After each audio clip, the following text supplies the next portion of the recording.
ओडिशामधील जगन्नाथ मंदिर येथे दोल पौर्णिमेच्या शुभ मुहूर्तावर मोठी दुर्घटना टळली, मात्र अनेक भाविक जखमी झाले आहेत। नमस्कार, आपण बघत आहात महान्यूज 7 करिता मी नंदिनी बर्वे। होळीच्या आदल्या दिवशी दर्शनासाठी उसळलेल्या प्रचंड गर्दीमुळे मंदिर परिसरात चेंगराचेंगरीसारखी परिस्थिती निर्माण झाली होती। दोलबेदी परिसरात दुपारी अचानक भाविकांची संख्या वाढली। अरुंद जागा आणि एकाच वेळी पुढे जाण्याच्या प्रयत्नामुळे धक्काबुक्की सुरू झाली आणि काही क्षणातच गोंधळ उडाला। महिला, वृद्ध आणि लहान मुलांना यांचा समावेश या सर्वाधिक फटका बसला आहे।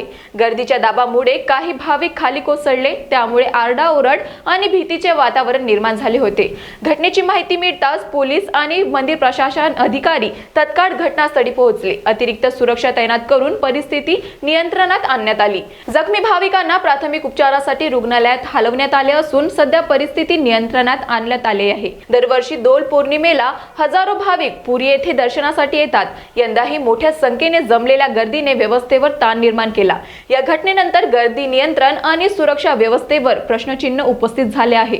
भविष्यात अशा घटना टाळण्यासाठी अधिक कडक नियोजन आणि अतिरिक्त बॅरिकेड्सची गरज असल्याची मागणी स्थानिकांकडून केली जात आहे। Bureau report, Mahanews 7।